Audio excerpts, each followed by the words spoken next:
Now, I know some people listening are going to think, wow, how does an old IMG get into residency after 10 years? That is like almost borderline miraculous, right? Yeah, Because of it's true. the time that we live in. People Mm. are 5 years out and they're getting rejected time and time again, even 4 years It's, out, 6 years, yes. 7 years out, and they feel like every year that goes by just makes it worse and worse and worse. What are your recommendations for that person? Yeah, indeed. That's the biggest obstacle is the mind. And as many people mentioned in your program, the mindset part is very pivotal. It's very essential. The IMG Roadmap is the only podcast dedicated to coaching international medical graduates in success blueprints for this unique pathway. I am Dr. Nina Loom, your host, a previous IMG turned hospital medicine physician, healthcare administrator, speaker, and coach. I empower, encourage, and equip you with actionable steps that you can take towards the residency position of your dreams. Hey everyone, and welcome to another episode of the IMG Roadmap Podcast. Today's guest is Dr. Sighaka-ange, and I'm just going to let him tell us a little bit about who he is and where he's from. Welcome to the show, Dr. Ange. How are you? Hey, Dr. Long, thank you very much. I'm doing well. I'm doing well. How about you? I'm just fine. It's cold in Cleveland, Ohio today, and we have snow on the ground, and I need to go use my snow blower to clean out my driveway, but I'm not looking forward to that, that's for sure. Where are you calling from Oh, today? yeah, you're in Ohio, nearby. I'm in Indiana. So, yeah. That's right. So we're neighbors virtually. Yeah, it's similar, very cold. Yeah, I can only imagine. So tell Mhm. us a little bit about what you're doing your residency in right now and what year of residency you're in. I'm in PGY3, which is third year internal medicine residency at Ball Memorial Hospital here in Muncie, Indiana. I Yeah. started here in 2023, and we're getting close to the end. Right. So you basically have 6 more months or 5 more months to the end of your residency. Yeah, that's pretty cool. So you're at the very end, which I think is a great time for you to maybe reflect back on the last 2.5 years and maybe share some of your perspective based on that. Because what many people may not know is you are an IMG, but can you share with us where you went to medical school and what year that was relative to the year that you eventually started residency?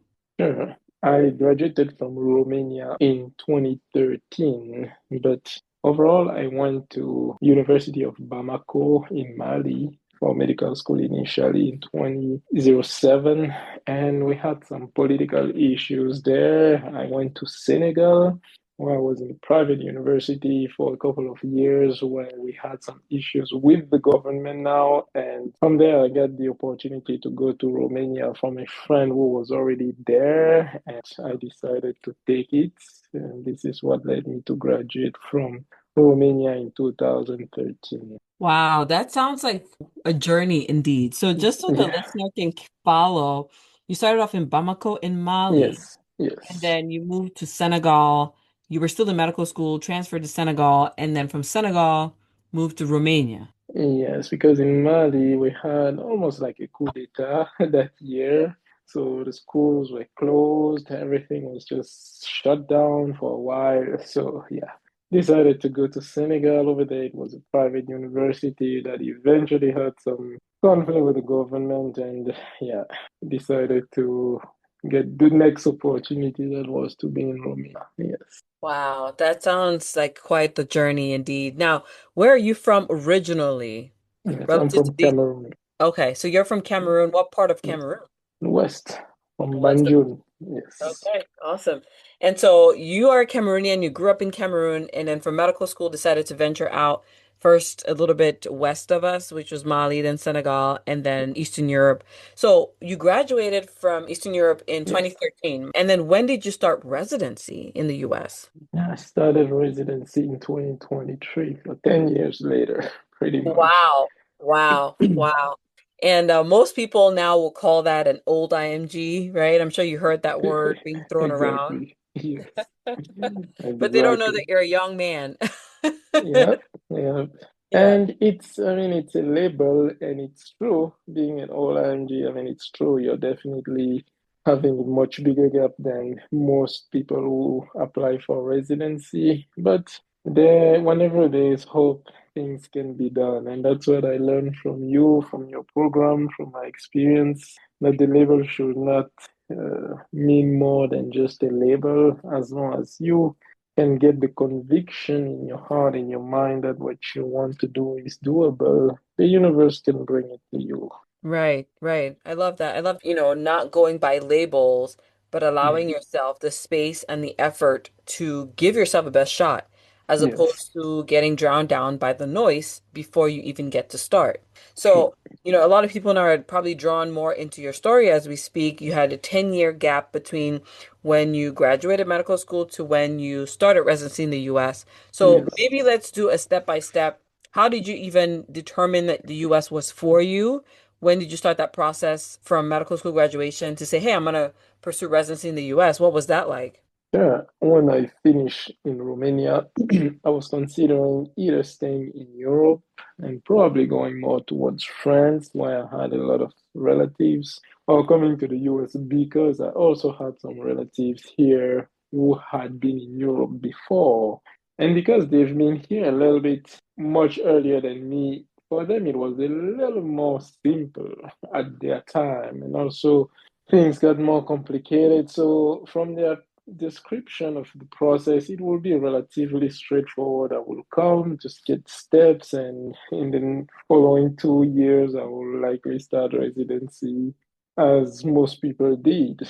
But I decided to go there also with a few friends from Romania.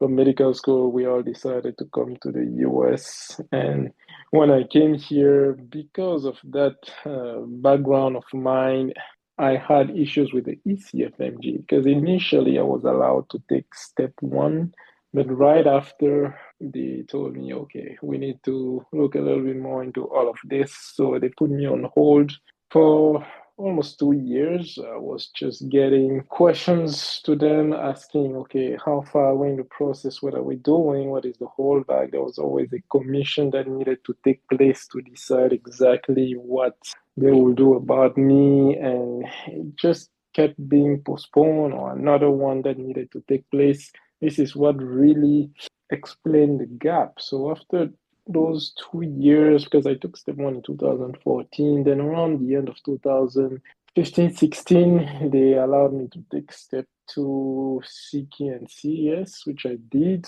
and they blocked me again for close to a year for the same issue.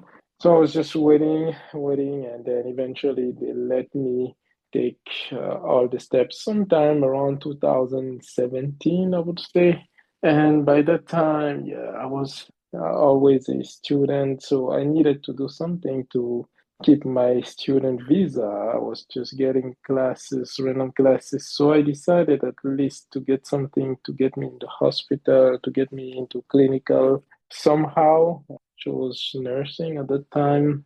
But right before, I mean, I did the prerequisite for nursing, all of the classes, and right before doing the accelerated program itself, I finished step three. So I took step three sometime in 2019. Then I did nursing school, the accelerated program that I finished in 2021, at the end of 2021. And I started practicing nursing sometime around that period for about a year and a half. And in parallel, thankfully, I got in the residency. So that's pretty much the big picture of my journey so far. Right. And wow. So 2013 finishes in Romania. You had a decision to make, sort of like I could either go to France, where I have a lot of friends and family, or I can go to Yeah, the US. And obviously the times were different back then, even with the US process. I think it was easier, as you said, in yeah, 2013 to get into yeah, residency here compared to 2026. yeah. So 2013, you're over there and you decide, okay, I'm gonna move over here and start this Yes, process. But because you yes, transferred many schools or two schools, yes, ECFMG obviously presented a roadblock because they want verification from these different schools, and it just exactly, makes the process for registering for examinations difficult. And I know that because I exactly. also transferred medical schools, even though I was in the Yeah, Caribbean, but it was the same thing where once you leave from one school to the next, you have to start the verification process, and your school has to be registered with the ECFMG and I think WFME and several other organizations to be recognized on an international scale. Yeah. And so all those things presented like roadblocks and nuances, delaying sort of your registration into USMLE to take the exams. And then it sounds like in that process, you choose to detour into nursing. Was that a difficult decision as a doctor? Like, was your ego hurt by going to become a nurse? Truthfully, it wasn't that bad because I was at a point where I really didn't have anything to begin with. As I would say, yeah, it could be a little bit ego bruising if maybe I was practicing just a few years earlier in another country, but I just finished medical school and I came here and I really didn't have anything better than maybe doing something that could not only help me to be in the hospital, but also immigration was because nursing was one of the most critically needed profession in the US, and it'll be a little bit easier to get things done that way. So many things just all considered made me decide to go for nursing, and it was I don't think I enjoyed learning the nursing aspect of medicine, consolidating some things that I already know and that I already knew, and the benefit, the reward of actually being in the hospital after all this time and working and dealing with patients. No, I was honestly very excited, even working as a nurse. Every second of it was a blessing. I really love your perspective and your attitude because in my opinion of coaching of, several IMGs over the years, I've met people who will consistently, instead of looking at the good in that sort of detour or reroute in their situation, always seem to find only the bad things. Like, it's not what they want to do, so they're perpetually unhappy in it. But it sounds like you took that as an opportunity to ask different questions. Like you're like, I'm still taking care of people. I'm getting a career out of this. I'm getting paid out of this. And it's helping Exactly. me on an immigration standpoint to be able to fulfill a need in the US Yes, and hopefully get maybe a work visa or some other kind of authorization through that. exactly. And I think that that's definitely, it really boils down to your mindset and the kind of person that you were in the face of adversity, which I think is a huge trait for any IMG is like building a mindset of resiliency when you're walking through the most difficult years of your life makes a big difference to how you come out of those years. Because obviously now as a resident, was your nursing career of benefit to you? Like when you saw or when you're seeing patients in the wards, can you talk to us about how being a nurse actually has been helpful? Absolutely. First, I really, again, I've been blessed to match exactly in the hospital where I was working. So I was already familiar with the hospital, familiar with many nurses, and it gave me a good insight about how things get done from the nursing perspective. For instance, I see many of my co-residents who sometimes put some stat orders or just orders and expect them to be back, I don't know, in just a few minutes or to be done. But I know what, especially at some time, like maybe close to transition time, shift change, like in the morning, maybe we come and there are some labs that are not done and we just put them stat. But I know that these orders, first, nurses are changing shifts, they will probably take 30 minutes to just get that done. And they are facing a full set of new patients. So doing those labs will be delayed. And I know that I cannot expect that to be done this fast, unless really I maybe call them to just let them know, okay, please, I really would like this to be done now. I understand you are in the shift change situation, but many residents do not have that insight. They do not realize that when you put some medications, maybe at some different times, or you schedule one, let's say at 9, you schedule another one at 9:15, another one 9:30, that there will be some delay because nurses typically take care of one patient, then move to the next, move on to the next. And in our hospital, sometimes they have a census of 6, 7 patients. So if your nurse has 7 patients and you put orders every 10 minutes like this, realistically, many things will be delayed. So I'm better able to coordinate the care that I do, to try to be beneficial not only for the patient for sure, but the whole team together, whether it's nursing, it's physician. I also know the things that they like to be aware of, the type of changes in the plan that they like to know early on and have an idea about how that can affect their day.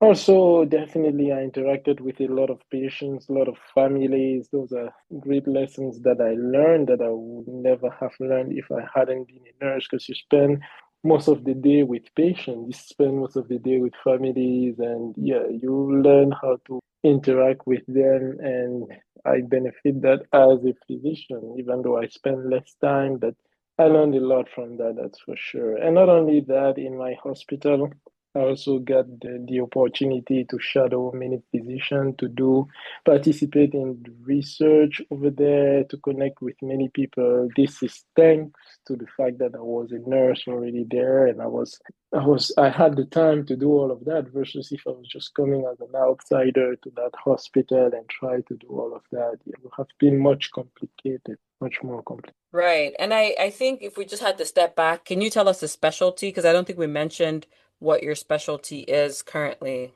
I mean, internal medicine, internal Okay. medicine. Okay, so just for everybody listening, Dr. Ange is a third year PGY3 internal medicine resident at Indiana University Health Ball Memorial Hospital located in Muncie, Indiana. But what you're sharing with us is you actually had years of practicing nursing at the same institution where you ended up matching into residency. And it sounds like for you that was actually an advantage because you were able to get some of those clinical experiences that you were needing, some of the research work that you were needing. In a sense, you were building your CV while working as a nurse, and then at the same time networking with people in that same institution where you were already known as an RN. Exactly. And this was really my top choice. I sure applied to a few places just because, yeah, we say we apply to many places as we want, but that's where I wanted to know. This was specific. I mean, that's where I wanted to stay. This was specifically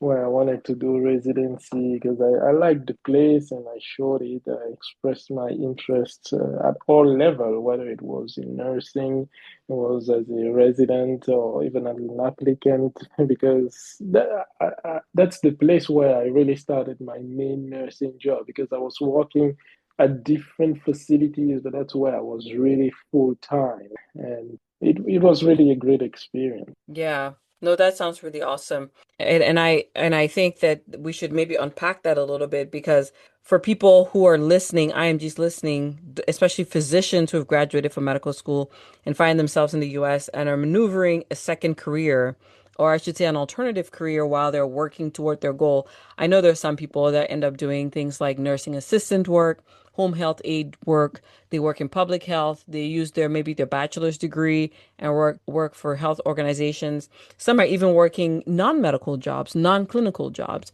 What would be your recommendation or advice for that person who's listening, thinking, man, I'm still working on my USMLE and I'm in this other job right now, and I'm not sure how this is going to help me in the grand scheme of things for residency. What would be some take-home points that you would share with that person? Yeah, for sure. Having a job is already something not to take for granted. And that's where I will start being able to get something to provide for yourself, for your family, for anyone that you are taking care of is, first of all, a blessing. Regarding the steps, I will really encourage anyone who has steps to get them done as fast as possible because without them, you cannot apply. So this is the minimum requisite. You need to have all those steps done. Now, after the steps are done, and even this could be done in the meantime, the networking, it's not like you have to spend all day just networking. No, that's something you can do in the meantime. If you are at an institution that is non-medically related, okay, that's different, but you could try to at least contact, depends on your area. If there's any residency in the area, what I would do would be to email program director, email residents if possible. Usually you can see the residents on website and often have their email and email also some physicians that work there and try to see if there will be possible to do at least an observership there, because that's actually what we do for a few applicants. I help some to get some observership with us, even if they were not in a medical or healthcare related profession at the moment. So it will be to try to get some observership that will give some letters. Ideally, if there's a program that has some sort of research, try to get to know those people in the research. And the best way is always to go. From my experience, it's always to see people by yourself, but it's not always possible. So emailing will be the next second thing to do. But if possible, going there, introducing oneself, and just asking for anything you can do, especially for the research, because the research I got, it wasn't formal, like, okay, you needed to have this degree for that or no, no. I just went there and asked, hey, I would really like to help you out here, and I'm interested in any project that you have, any way I can help. And initially, I was helping to screen patients. Screen patients, I mean, they were developing some molecules and they were trying to see what patients could be eligible. So it was more screening. And that's what you are most often able to do if you don't necessarily have access to the patient. At least you can screen, you can go through list and see who is eligible. So just to sum it up, I would say to get the steps done as fast as possible. Second is to contact people, network. If you get a program director, you can ask if there's a possibility to shadow in the facility. You can ask to hospitalists who are, I mean, it depends on what you do, but in your field, if there are attendings in that area that could accept to shadow you, and if you do, early on, let them know the intention of hopefully get a letter of recommendation so that you don't get stuck maybe at the end where you're like, oh, I was expecting you to give me a letter, but you were not aware of that. And try to, even if it's just volunteering, and it will probably be volunteering in research, just letting yourself being known, just showing yourself in front of many people. That's what I will do, you know? Yes. So absolutely, I loved all the points you mentioned, which is starting where you are and starting before you feel ready is really what I got from it. So whether it's Yeah. your volunteer work, your research work, like instead of thinking, it sounds like you weren't thinking I must have a randomized control trial type of research, but what activities can I be involved with in my hospital right now? Could that be a quality Yes. improvement project? Could that be a small retrospective study? What research or scholarly projects can I be involved with that would help me to have something for my application when it came to residency? And I think in your case, maybe even doing those projects within the facility that you ended up applying into made sense because they know exactly what projects you were referring to and it's very easily relatable. Another thing that you mentioned, which was, I think, very important for our listeners, is completing the USMLEs while you wait. So whether you're in a non-clinical position or you're not necessarily in a hospital setting, like maybe Dr. Ange had the advantage of being, consider what can you complete right now? Can you do step one, step two, step three, OET? Get those out of the way. And then Yes. even start looking at what physicians are in your area that you can shadow. I think I like what you mentioned, which is finding somebody in your dream specialty, even if they're not in your hospital or even if you don't know them, and just taking the risk of reaching out to them, whether it's through phone call or email, to ask for an opportunity to shadow with them, just so that you can get exposed to your dream specialty a little bit more. Because that could help you for requesting a LOR, letter of recommendation down the road. It could help you for the purpose of having a clinical experience in the United States when it comes to filling out your application for residency. It can also help you with just maybe getting a basic understanding of what clinical practice is like. And for many people, it may actually reveal whether you even like the specialty anymore or not. Because if you got to maybe shadow an internist and you realize, I don't really want to do internal medicine, I want to do ENT. And so then you find an ENT to work with, and then you realize that's actually what I love. And you can have an opportunity to change your mind before you get into residency and start feeling stuck. Yes, that's So true. Yeah, so I really appreciate those points you brought up. So let's go back into USMLE preparation for someone who studies in Eastern Europe or in West Africa. And I know the time is different. Like we mentioned, this is 2026. We're recording this podcast. However, you wrote the exams maybe several years prior. But some bird's eye experience overview, what would you recommend for the person studying for the exams, who is not maybe fresh out of medical school? Mhm. Mhm. Yeah, actually, I think I can even touch on that, even in residency, because we do the board exams too. And what I found was really helpful was, yes, definitely to do questions.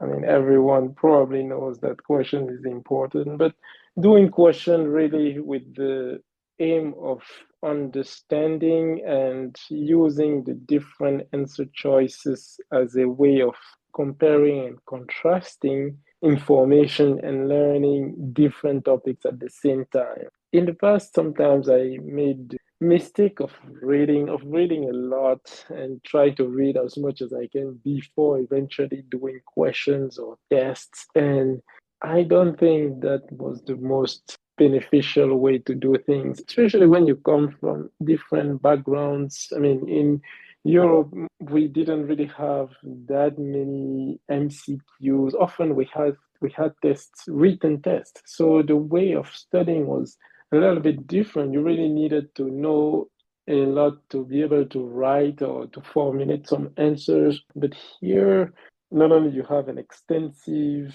amount of questions available to you, and they really test you on quickly recalled knowledge. And the best way to not only acquire that knowledge, but to keep it is to just practice as you mean it, practice as you play, and definitely read for things that are obscure, that are not clear enough despite the explanations. I mean, the main sources back in the days were, of course, UWorld, which is still the best now.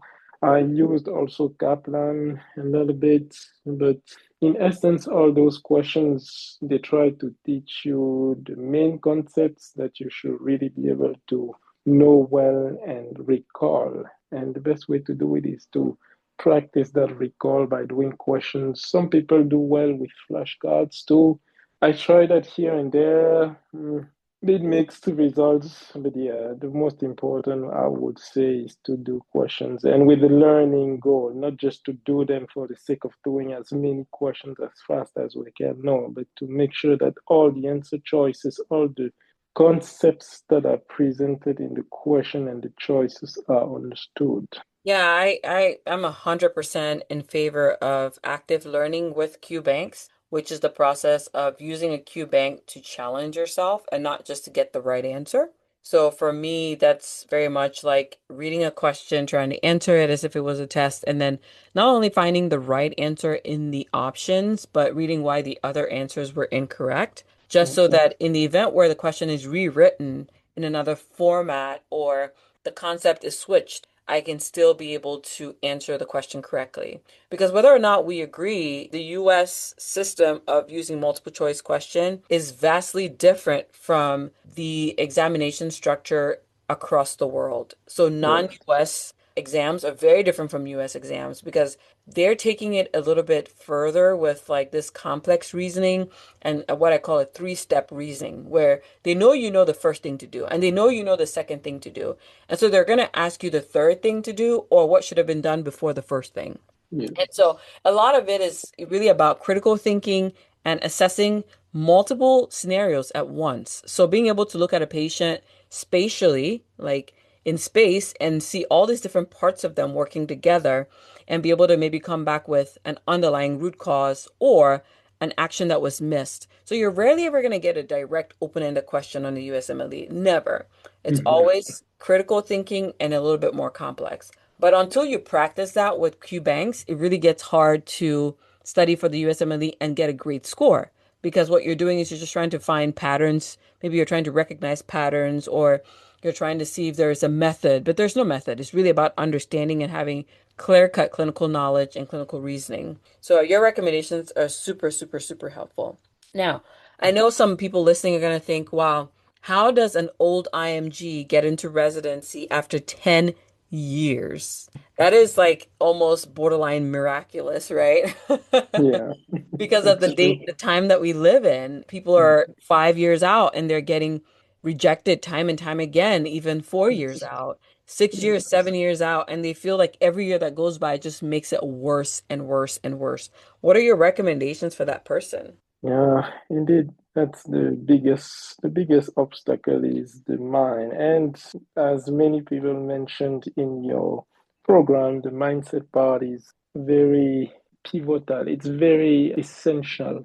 Now, before the main applications and everything back in what, 2000 maybe 21 or 2020, I was also in that situation where I really doubted that anything could be done, but I came across a few books, and also I'm a Christian, and I decided to really have faith and believing in this process, believing that I could get there in ways that I don't know. That was my first premise, is that I don't know how this will happen. I have no clue, and I'm not trying to figure this thing out beforehand. No, I was just going with the fact that I won't pray for it, believing in myself, seeing myself being that person that I wanted to be, thinking about how it is to be a resident and getting into that feeling that it will be. And actually, I started just picturing specifically that hospital where I was when I wasn't even there yet. When I wasn't even there, I wasn't even working there as a nurse, but I just decided to give my full thinking into being a resident there. And along the way, I came across your program that reinforced that concept of truly believing, truly have faith in the fact that this could be possible. Because when you look on forums, when you look on internet, it's demoralizing. And I'm not saying that what they say is wrong, because statistically, it's very challenging to try to match after having a huge gap. And as time goes by, it gets even harder and harder. But the key was to be able to shut down the noise, to be able to just close your eyes, close your ears to everything around, and simply focusing on what you want and going at it and through your lessons. That's really how I figured better ways to network, better ways to get involved in research. And I truly believe, yeah, it's being in that mindset that I came across your program. That's what I would say God and the universe, anything anyone wants to say, brought your program to me and have consolidate my plan, building better strategies to get into residency. So mindset is key, especially with all these challenges, and I would say trying to avoid the noise, trying to avoid all the naysayer. Because if you look into that deeper, you will see that there are people do it. And that's the only question I needed to answer. Is it being done? Has it been done? And the answer was yes, it's being done. Yes, it's rare, but it means that it's possible. And even if I didn't see that, if I could convince myself, because that's the biggest challenge, can you convince your own mind that this is possible? So see that it has been done. People, all the listeners could be inspired by the fact that I did it, and I'm sure many people did it too. At least you already have the knowledge that it's possible, that it's doable. Now you need to make it happen for you, at least if you have the conviction that this is what you want, that this is doable. Now you use the tools that you have at your disposal. And for me, that was the IMG roadmap, very essential in all of this, I would say, and I'm always thankful for that. I'm sitting here listening to you talk about the program. I'm like literally thinking I would want to be a part of that program too.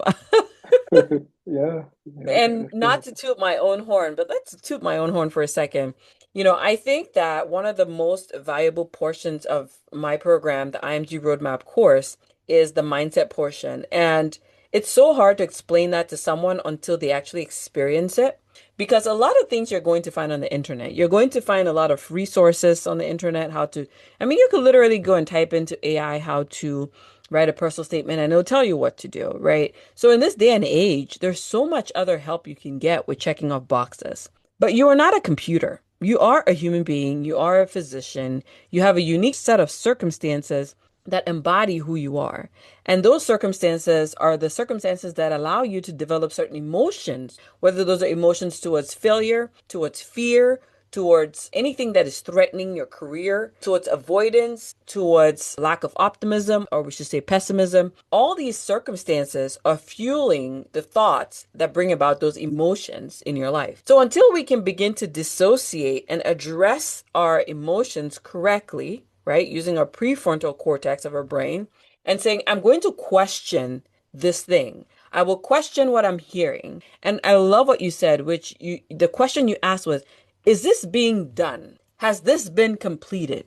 If the answer is yes, then the next step is, so what must I do to be the next person to complete this? And once you begin to ask those kind of open-ended questions of yourself, you find yourself less likely to dwell in rumination with negative emotions and pivot into more positive emotions that would allow you to take the necessary actions to go forward. So I don't know if people caught this, but what you said is you started asking yourself different questions. And that's how you're able to start taking necessary actions towards the outcome that you were seeking. And sometimes that's hard to do when you're doing it alone.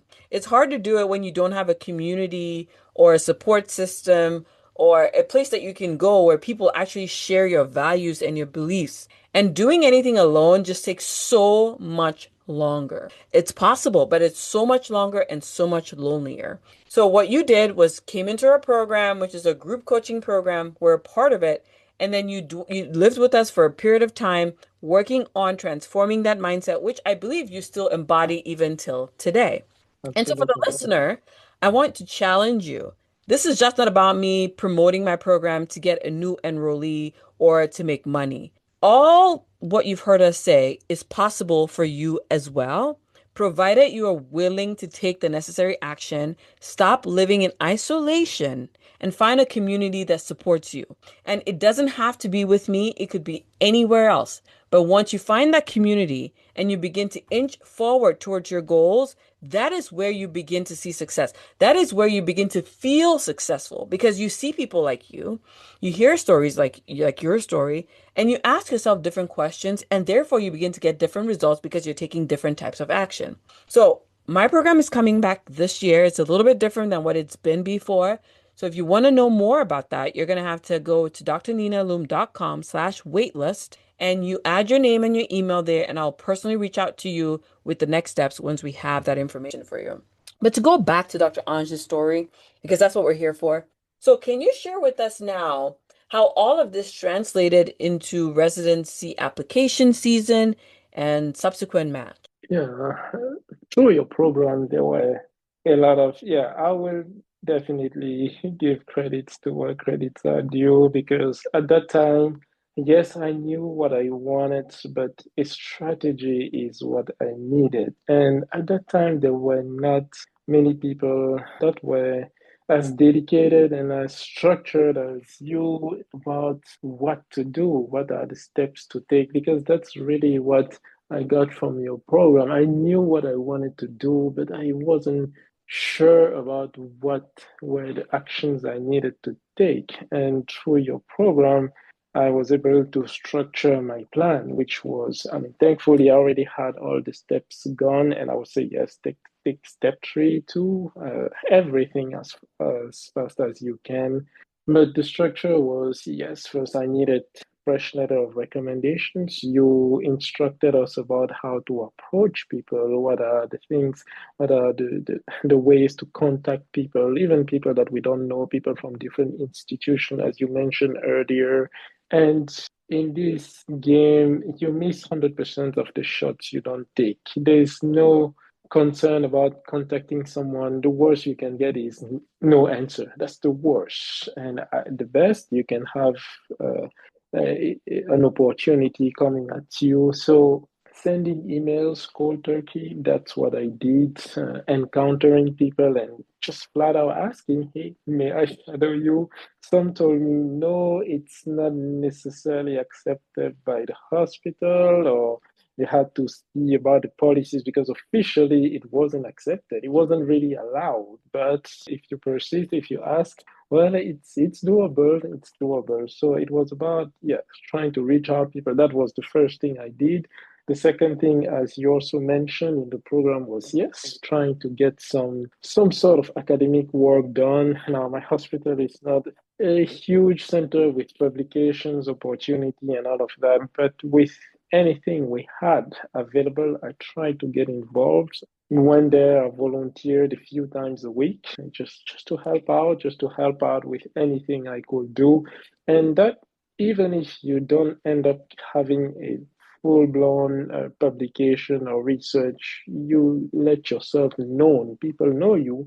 And in such programs, people talk. So one of those people you're working with might be friends with the program director, and they highly vouch for you. They recommend you verbally, like, okay, I know this person, I work with them, and they're great, and I'll ask you to consider them. So that was the second main step that I did after trying to get observerships. The third was, yes, to connect also with residents, to connect with them and see how they do things over there, asking, and also asking for anything they will do, because many of them were involved in different projects. Is there anything that I could participate in? Anything like that, anything I could help with? And even with the main processes of the hospital, even at the nursing level on my floor, just talking with the managers about, yes, things that I could just do to help. So my goal was really, because as an IMG, yes, all the steps are done, your school is done, the gap is there. What can you do from that point on to improve yourself? That's really what it is, because everything else is in the past. So from that point, yeah, that's what I did. With all of these, thankfully, I was able to get a few letters also from different physicians that I got in touch with after working with some. So like I work with one and then they told me, oh, okay, I know this one. Just try to talk to them as well. And little by little built a little network. And when I applied, yes, I knew quite a few residents already. They were, I think they were vouching for me. They were cheering me up, and it was all of that helpful. And that's how it ended. And really, that's the place where I wanted to be. Now, if you are trying to go to maybe different institutions, I would say a letter from anywhere is helpful, a fresh letter. Ideally, someone a little bit more academic related. So if that can be an associate program director, I heard some people even got letters from program directors. So if you can get that, more power to you. All of these help. So it's just trying to be involved and to let yourself known on papers, by persons, by your activities, your work ethic, always showing up, always willing to do something new, go the extra mile, all of that compound, and you end up somewhere. I 100% again totally agree with all these recommendations that you're dropping. So many good pearls for the listener. And I want you guys to even consider pausing the podcast, rewinding, and grabbing a pen and a paper and just taking notes. Like, okay, he recommended this and he recommended this next step and this step. Just so that if you are that person and you're thinking, I'm not sure where to start, go back and listen to his recommendations again and just say, okay, I could start with research like this or networking like this because that would help you stay accountable. And so this is just not entertainment, but becomes actually part of your action plan. And if you need a resource to help you as well, figure out what to do when, I have a free calendar for you. It's an IMG calendar. And for the year of 2026, you just go to drninalum.com. So that's DRNINALUM.com/calendar. And you'll be able to download the 2026 rendition of my IMG Roadmap Planner, because that will give you some things that you can check off your list each month from January to December when you're preparing to apply for residency. Something else I would like to add too, yes, is the fact that all of these were very well schedule, where were planned in the program? Because after all of that, then the next steps were, okay, you need to work on your CV. You gave many instructions about how to put your CV together, all your experiences, the things that maybe you don't even consider, but that I needed to highlight to put in a certain way. The same for the personal statements, even whenever I needed to address all those authorities, and even at the time of the applications. You really, honestly, it was pretty much like it's really the roadmap, like preparing yourself for the residency application as a whole. So everything you need to do from the networking, from the steps, even from the steps, that you give also a lot of recommendations for the steps themselves, from getting all your paperwork together, what are the time frames to get ready for, and when you get interviews, what to consider for interviews, and a lot of advice, tips, and structure. Again, structure is what I was looking for because once you have a structure, you just need to follow the steps. You just need to follow the steps, and that's really what was the most the take home point in your program. It was to have that structure to apply. Yeah, and I that's something that we've worked hard on. And I put a lot of effort and time into creating that outline of what not only what I experienced, but what I wish I had, and also what was most beneficial from other IMGs after years of coaching them. So it's from your experience and the experience of others that we're able to put this planner together with an outline, and then within the coaching program as well, then we can go in depth with the how to's. So the planner gives you an outline of like, checklist items, but then you need to know, okay, how exactly, like getting to the nitty gritty, how do I really do this thing? And that's where the coaching program comes into play as Yeah. well. So, what are your plans after residency? You're almost done. What's next? Yeah, for now at least, I would like to work as a hospitalist because my main goal, I mean, for some time, yes, I considered fellowship here and there, but it's not that I think I don't have that same burn for that I had for it because I needed to use my medical background. All those years I spent into medical school, I needed to use them. That's what was motivating me. And internal medicine specifically was what I wanted. I like to stay broad. I like to touch a little bit on different specialties. There's none that is truly specifically appealing to me to the point where I just want to dive 100% deeper into it. I like to be a little bit knowledgeable of all the organ systems and connecting them together, and the flexibility of internal medicine, the ability to work night or days or with some weekends and off and just doing extra as needed. I really like that diversity. So for now, yes, my plan is hospitalist medicine, and we'll go from there. I love that plan. In fact, I love that plan. And if for anyone who's listening, if you have dreams of fellowship and you want to do fellowship, absolutely go for it. Nothing wrong with that. But the reason I said I love that plan is people don't realize how flexible hospitalist medicine is and how you can create a career for yourself, especially when you don't have a visa requirement. You can employ yourself, you can choose to work for a corporation, you can work as many shifts a month as you want, you can work as little as you want.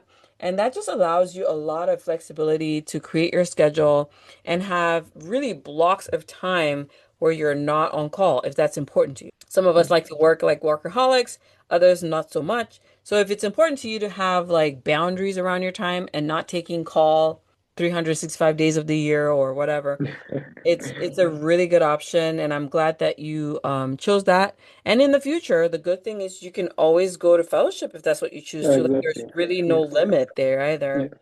Yeah. Yeah, Exactly. right. So we wish you the very best with your next endeavor.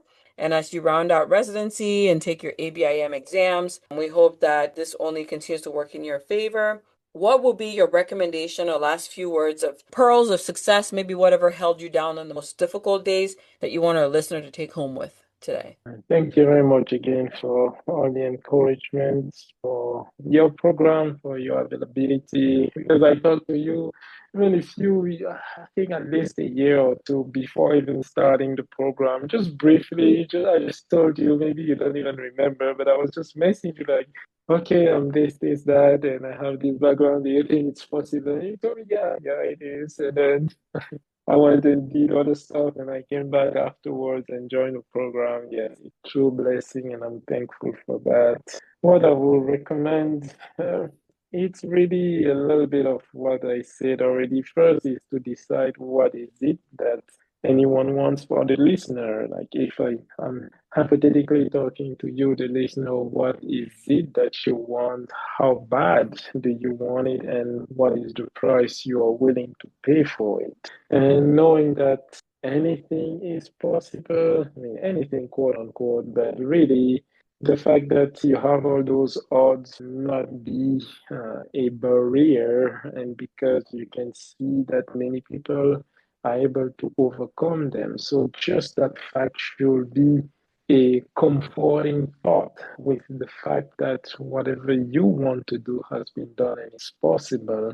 And to be able, like you say, to join a group or at least be in touch with people who have that positive mindset with the fact that they can overcome odds, because sharing that experience with one another, sharing that way of thinking helps to empower each other.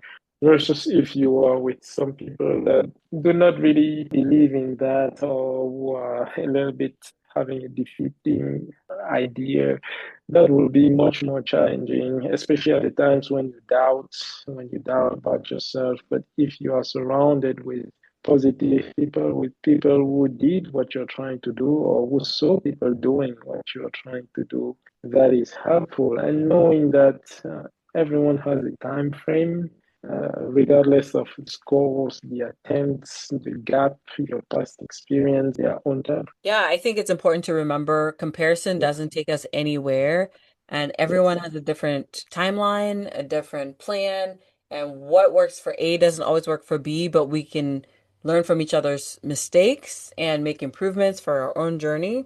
So, thank you so much for coming on the podcast and giving us this time of your busy schedule to spend with us. If a IMG wants to reach out to you, how can they maybe connect with you? Yeah, definitely. My address is SIGHANGE@yahoo.fr. So S like Sam, I like iron, G like good, H like home, A like apple, N like men's, G like good, E like everyone at yahoo.fr, not com. All right. Thank you so much. We'll have that in the show notes as well. And we thank you so much for coming on and giving inspiration to the next person who thinks that they're an old IMG. Yes, thank you very much for your time as well. Look at you. I'm so proud of you for listening until the very end. And because of that, you deserve a reward.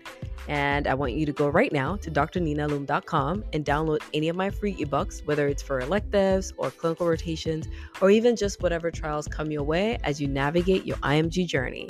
Stay tuned for another episode coming up next.